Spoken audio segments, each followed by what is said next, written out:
എന്താണ് സാറിന് ആ ഒരു വിഷയത്തിൽ നോക്കിയത്? പ്രത്യേകിച്ച് തേറ്റ പറയുന്ന ഒരു രാഷ്ട്രീയം ഈ വന്യമൃഗം, ശരിക്കും എന്താണ് അതിനെക്കുറിച്ച് സാറിന്റെ ഒരു അഭിപ്രായം? അല്ല, തേറ്റ പറയുന്നത് ഇതുമായിട്ട് നമുക്ക് കണക്ട് ചെയ്യാൻ പറ്റില്ല. പക്ഷെ തേറ്റ പറയുന്ന ഒരു സത്യം എന്ന് പറയുന്നത്, കാട്ടിൽ നിന്ന് മൃഗം നാട്ടിലിറങ്ങുന്നത് അല്ലെങ്കിൽ ഇറങ്ങാൻ ശ്രമിക്കുന്നത് അതിന്റെ അതിജീവനത്തിന് വേണ്ടിയാണ്. ഇപ്പം കാടും കയ്യേറുന്ന ഒരു മനുഷ്യന് അതിന്റെ നിലനിൽപ്പ് ഇല്ലാതെ വരുമ്പോഴാണ് ഒരു മൃഗം പുറത്തേക്ക് ഇറങ്ങുന്നത്. അപ്പോൾ ഞാൻ ഈ രാഷ്ട്രീയത്തെക്കുറിച്ച് പറയുന്നില്ല, പക്ഷേ ഈ പറയുന്ന ഇടതു രാഷ്ട്രീയമായാലും ഒരുപാട് പ്രത്യയ ശാസ്ത്രങ്ങളുടെ ഒരു നാടാണ് നമ്മുടെ ഇതെന്ന് പറയുന്നത്.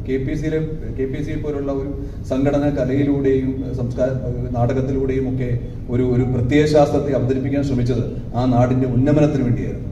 ഇന്ന് ഓരോ വിഷയങ്ങളും നമ്മുടെ സമൂഹത്തിലേക്ക് എടുത്തിടുന്നത് എന്തെങ്കിലും ഒളിപ്പിച്ചു വെക്കാനാണ്. നമുക്കറിയാം, ഹേമ കമ്മിറ്റി റിപ്പോർട്ട് ഒന്ന് കത്തി നിൽക്കുന്ന സമയത്ത് മറ്റൊരു വിഷയം കടന്നു വരുന്നു, അതിനുശേഷം മൃഗം പുറത്തിറങ്ങുന്നു, അതിനുശേഷം മറ്റൊരു പ്രശ്നം പുറത്തിറങ്ങുന്നു. ഇതൊരു സൈക്കിളായിട്ട് നമ്മൾ പോയിക്കൊണ്ടിരിക്കുകയാണ്.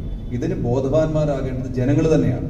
സത്യത്തിൽ എല്ലാ പ്രത്യയ ശാസ്ത്രങ്ങളും കാറ്റിൽ പറത്തി വ്യക്തിചിന്തയിലേക്കും അവനവന്റെ തെറ്റുകളെ മൂടി വെക്കാനായിട്ട് ഓരോ പ്രശ്നങ്ങളെ കൊണ്ടിടുകയാണ് ചെയ്യുന്നത്. എനിക്കെങ്ങനെയാണ് തോന്നുന്നത്, ഇന്ന് ഈ മൃഗം നാട്ടിലേക്ക് ഇറങ്ങി അതെന്ന് സ്വൈര്യവിഹാരം നടക്കുന്നതിനിടയ്ക്ക് മറ്റൊരു പ്രശ്നം വന്നാൽ ഇതിനെ മൂടി വെക്കും. അത് സ്വാഭാവിക ചിന്തയാണ്.